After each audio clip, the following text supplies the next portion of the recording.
In that New York Times story that you did, you described Fincher as a one-of-a-kind master of his domain, which I thought was a really good way of describing him. And I wondered if you could describe what that feels like as an actress. I need a favor, but you're gonna have to promise you won't laugh. Given the state of the world, a tall order. You're gonna. I just know you are. I have got such a hangover right now. There's just a fighting chance I won't. I'm being burned at the stake, and I am dying for a ciggy, boo.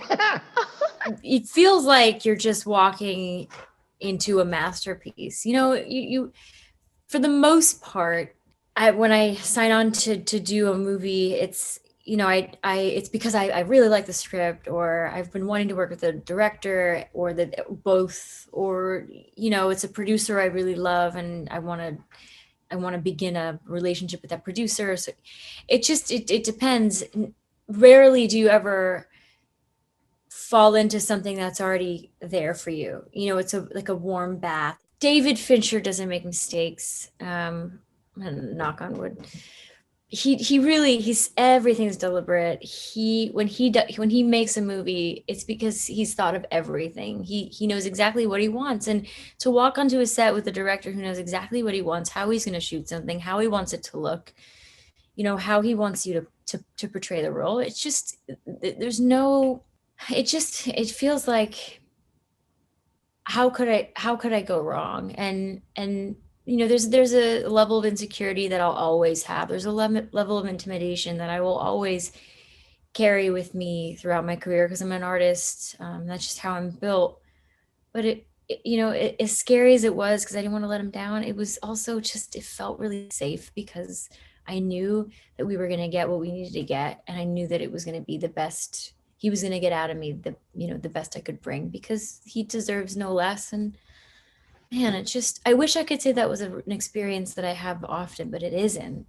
And it has a lot to do with my own discipline. And I've learned a lot. I'm 35, and I finally realized that I've been lazy in some ways, not always. Well, another way to look at it is that you've learned a lot, and that you developed your chops and brought them to your best game in this situation.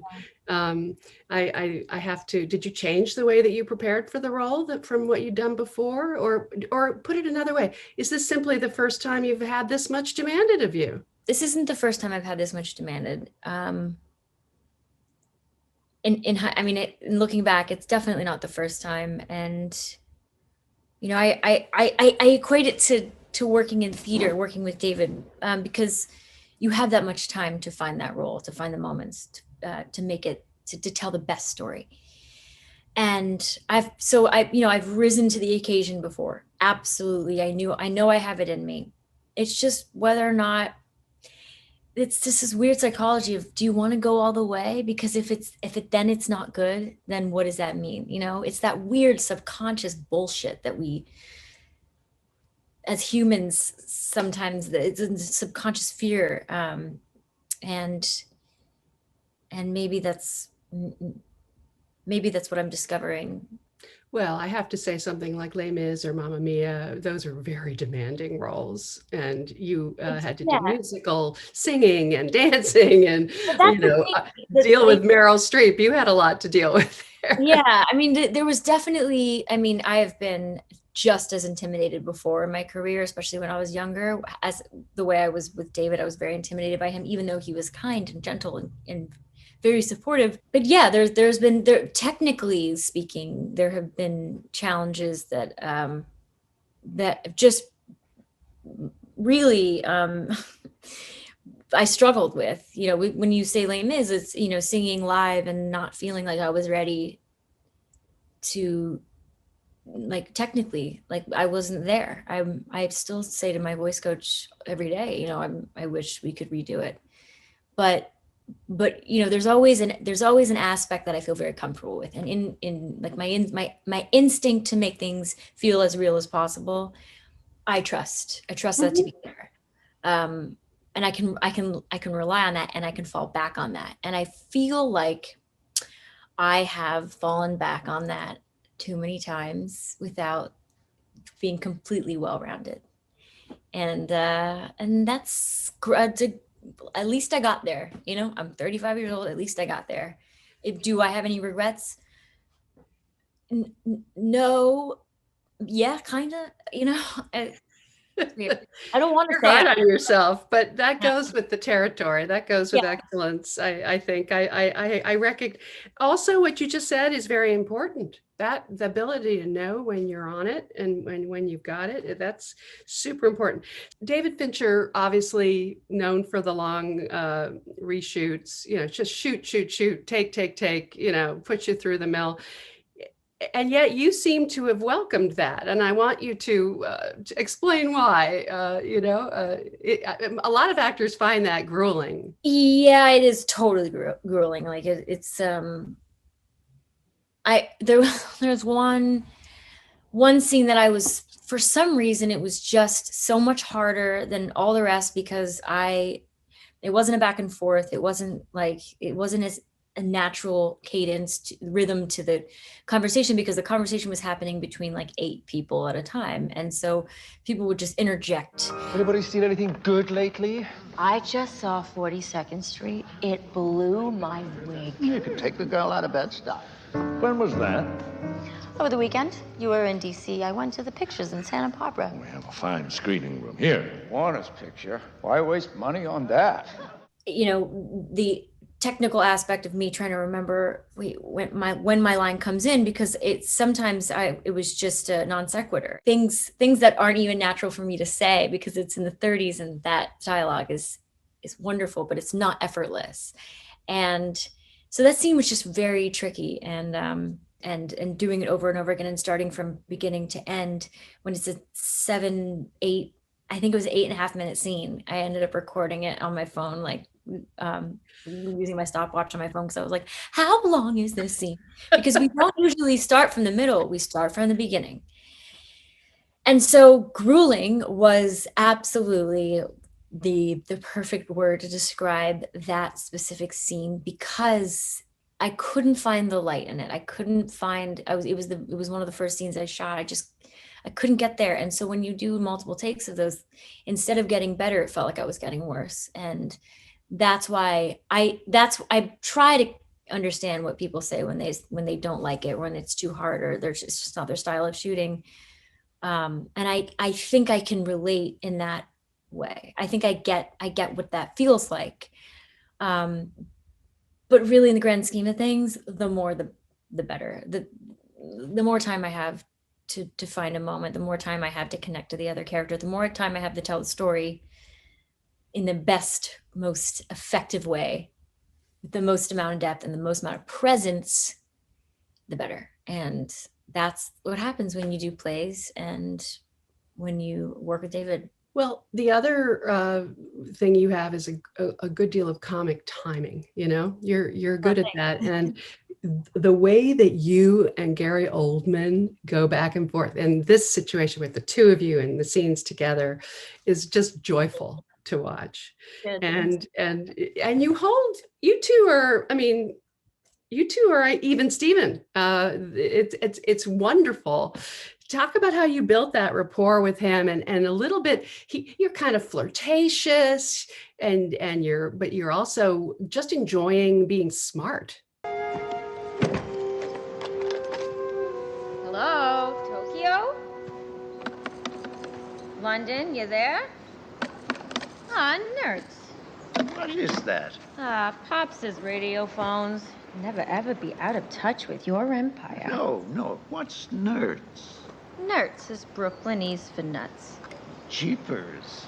What I have with Gary, before Mank even came around, I worked with him on a movie years ago, maybe a decade ago at this point. And What was it called?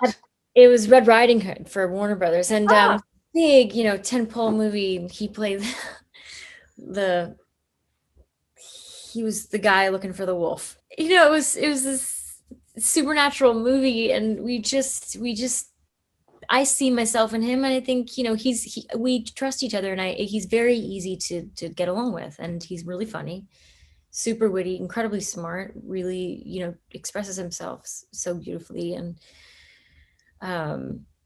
you can play with him playful. Like the thing the banter that you see that I read in the script and that you see on screen is not just this incredible script that is really, it was perfect. And not just David, it was also the fact that Gary is just he's not precious at all. He loves his job. He shows up, he's very professional, and he can play around. And I think that playfulness makes you feel like these two people have known each other forever and that they're comfortable with each other.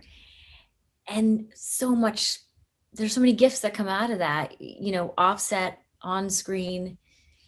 It just blends in perfectly. There's just I don't know how to describe it. It's just, it's really at times seamless and effortless, because even though we're speaking David Fincher and Eric Roth, who helped with the script, their words, it's still, there's an essence of Gary and Amanda in our relationship in with what's happening, and that made it a lot easier. And I think that's what you're feeling. All right. So people are really curious about the setting of Saint-Simeon and how you shot it. And, you're up on that hideous scaffold. And then there's that wonderful scene where you're walking by the zoo, which I understand wasn't even there. And it's day for night. And then the other one is the, that great dinner scene inside. Where was all of those stuff? Where were all those things being shot? We were at Huntington Library in Pasadena. We were there. Actually, we were there for the walk and talk. Those either 4 or 5 little vignettes is what that's what's in my mind, because that's how we shot it. That was day for night. Yeah, that was it was tricky. I even tried. I thought that I could try to get David and Eric Messerschmidt to change their minds about day for night. Oh. I really, during the tests, the light tests in the beginning, screen tests, I thought there was a shot that we could do it day for night, because I said Gary's eyes are very light green, mine are very light green. We're very sensitive. We're going to be squinting. It's going to be awful. It's like, what is it, more expensive? Like, what, why can't you? And it seemed, David made me think for a second that he was considering it.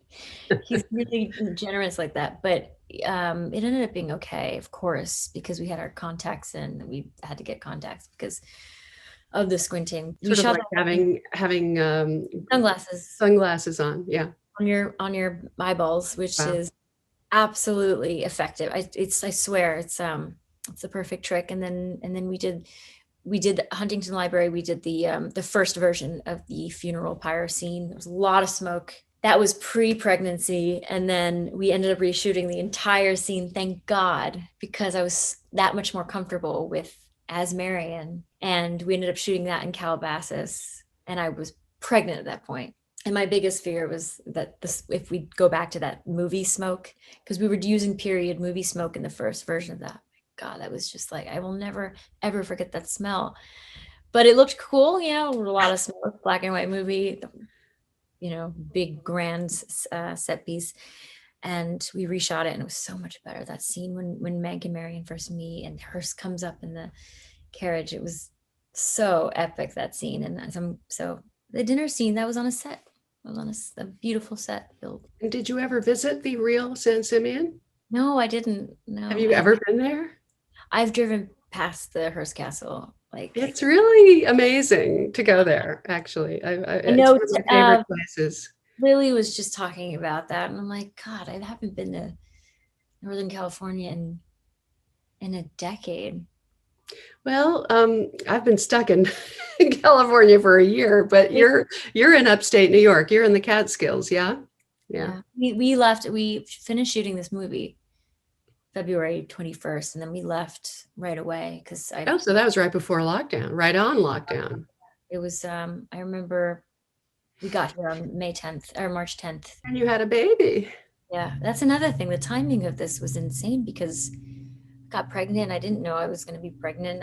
I'm lucky. Another thing, I'm very lucky. I definitely wanted a second child, and so the timing was just amazing, because I never would have had this kind of time at home with he's 4 months old. Like, I never would have been able to just be here. So did you have to do ADR and recording and stuff like that over Zoom? I cannot believe I did 3 ADR sessions. I mean, I must have done like 30 hours, but I did 3 separate movies in this. I made a little corner right in front of me, and with soundproofing hanging from hooks that I put into the wooden ceiling in this barn into guest quarters, and I just had 4 walls of soundproofing, and I did it all. I was able to do it all. And look how What are you gonna do? adapted. Yeah, we've adapted to the point where I am able to do 30 hours of not just for Mank. Mank was only like. Now you have 2 movies coming up. One would be what? Bird watching? Is that you? Oh no, yes. No, that's a little short film that I did right before I had my baby. It's beautiful. Samantha Sewell is an actress and director and a friend of ours, and that is beautiful. And then but 2 other movies that I'd done before Mank A Mouthful of Air? No? Yeah. What's that? It's intense. It's a movie that was directed by a friend of mine who wrote a movie that my husband had done a couple years back with Sarah Silverman. I Smile Back. Thomas Sadowski. Yeah. Who I love. He's incredible. Of course he is. And he worked with Amy Koppelman, who directed this movie. He'd worked with her, and she emailed him and said, I have a script for your wife. Is there any way you can send it to her? And that was the movie I did it's about postpartum depression and postpartum psychosis in this character is dealing with this in the 90s. And it's about it's just it's a character study, and it's really intense, and a labor of love for me. And hopefully that'll come out at some point in 2021. There's one scene where you're talking to Meg. It's when you come out to visit, and you're sitting outdoors, and there's wind sort of fluttering these little things on your shoulder, these ruffles. And I'm transported by this every single time. But that doesn't happen all by itself, I mean, I was talking to Anya Taylor-Joy, and she from Emma, and she was talking about clothes acting. There's always a little bit of clothes acting involved, right? The fabric, the structure, whatever it is, especially if it's tailored to you, it has a mind of its own, and it can sometimes wear you in a good way. When you're in a movie that's set in the 30s, you're going back into the past. You're really, getting to experience something that you're just not used to experiencing. So it really helps take you to another level. I mean, nothing was by accident. Marion didn't just put on pants and a shirt. Everything was thoughtful, very, carefully curated. And this is how a lot of people went through life, especially like a movie star in the 30s and 40s.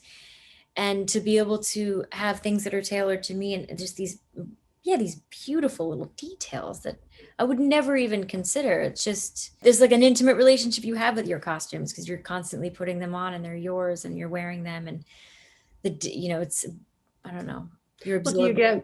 Do you have a conversation during the fittings and everything else? Do you work with the costume designer to custom make them also? I mean, they're character. They're part of your character. Yeah, I definitely, if I didn't feel comfortable with something, then we could, make little changes. I mean, Trish Somerville is amazing. She's very collaborative, but she was all there. She knew exactly. She and David clearly had spoken about this more than enough times for her to know exactly how she could incorporate her own, skill set and taste into making these one-of-a-kind pieces. And I love listening to her, Trish, and the people who were building the costume, the seamstress, and Marilyn. Like, listening to how they speak about like pulling things in and making that more period, and how that like certain things fit in a certain way.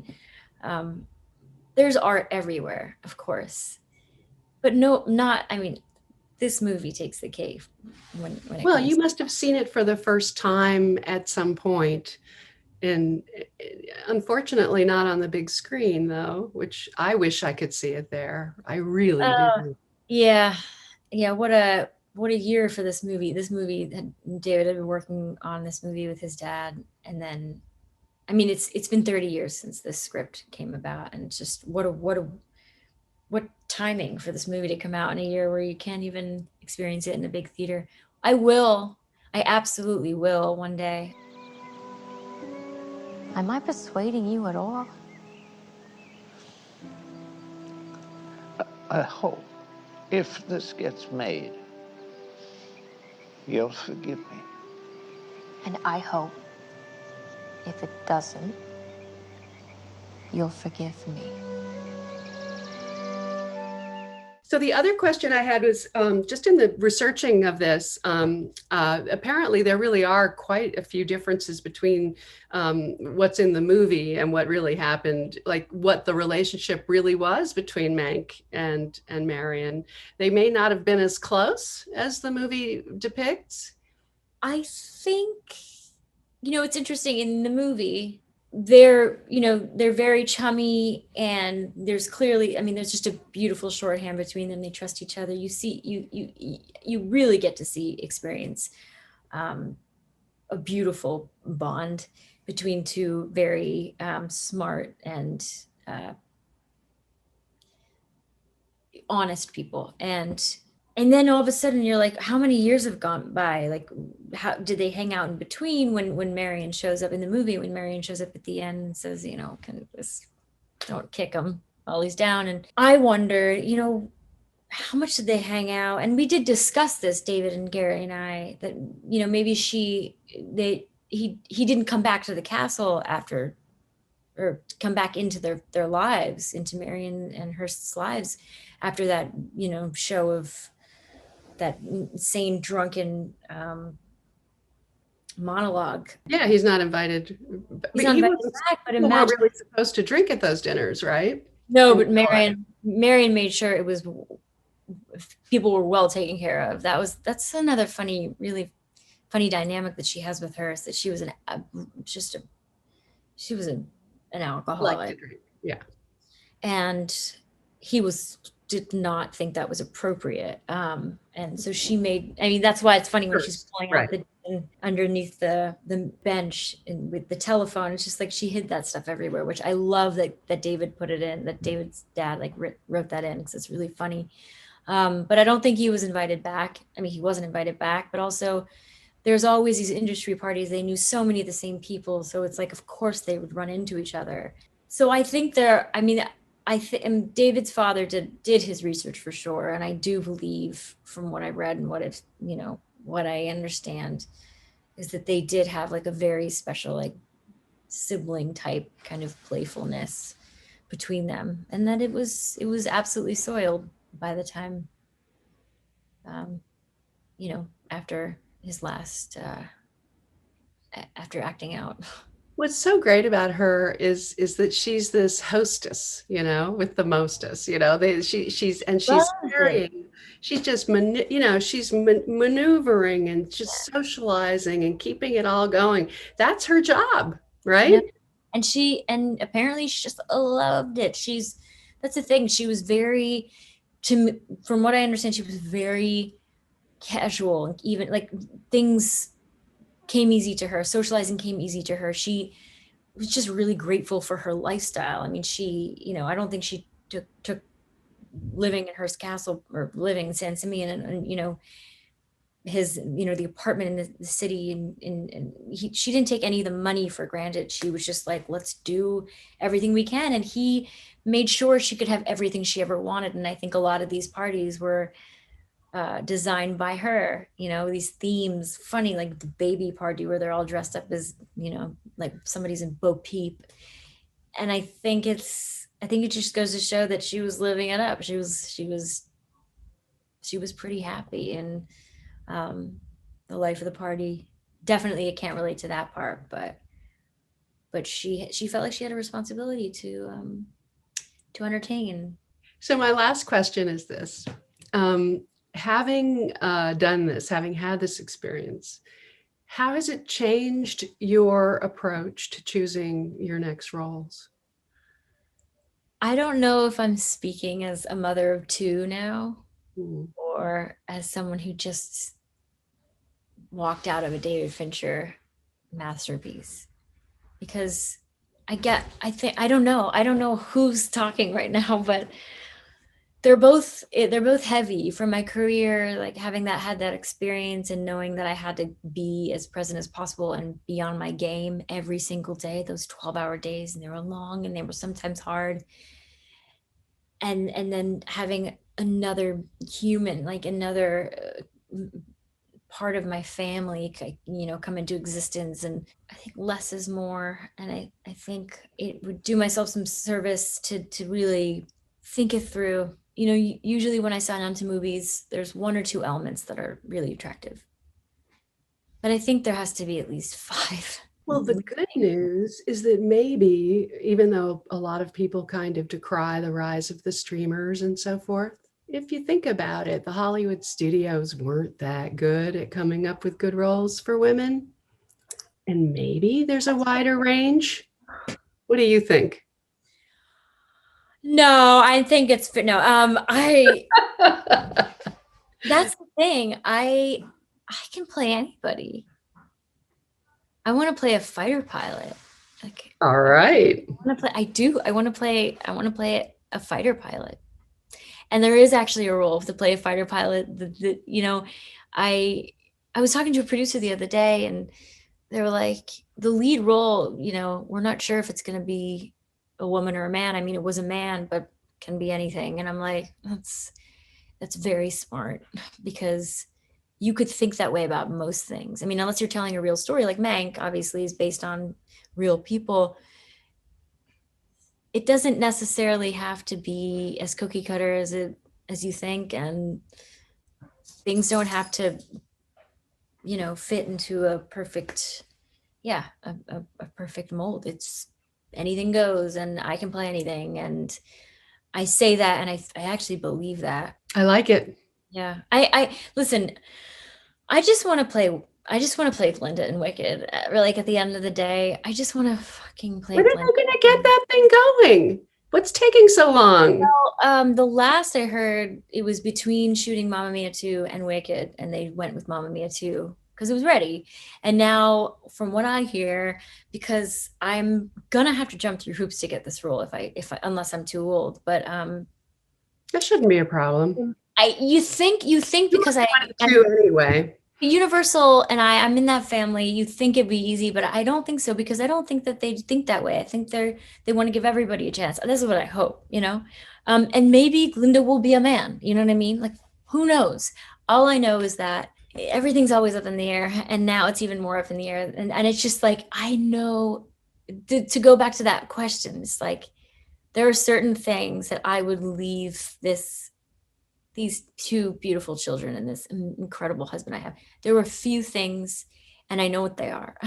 And one of them is Wicked. So we'll see what happens next. I'm not in any rush to get on a COVID protocol set right now. I'm not interested in being absorbed into a bubble right now. I was gonna suggest that finally you may be more bankable because of Mank. In a good way. You were bankable before. You've had some huge global hits. Listen, ebbs and flows. I've been working for a long time. I've made some decent choices in my career, and I've made some iffy choices in my career for personal reasons. And whatever it is, at least I get to work. And this opportunity was really, really special, and clearly and very out of the box for me. And sometimes all you need is that opportunity to just show what you can do. Appear, and then there's a certain sector of people in Hollywood that are like, oh, I'd never seen her I knew her, and I'm okay, and she's working with Fincher now. It's all about really who you're working with. And then if they're watching the movie and they think I'm great, then another bonus. But I think people in Hollywood, they know my name. I've been around town, and I've been working, luckily, but sometimes you need opportunities to work with people like Fincher to get people to recognize you in a different way. And I don't feel like why didn't it happen before? I feel like, I guess I was ready for this, and I hope you're right. I hope this. I just want good opportunities. You're going to get them. All right. Thank you so much for giving me the time. I appreciate it. Go back to those kids. Thanks so much. I will. I'm going to go feed them right now.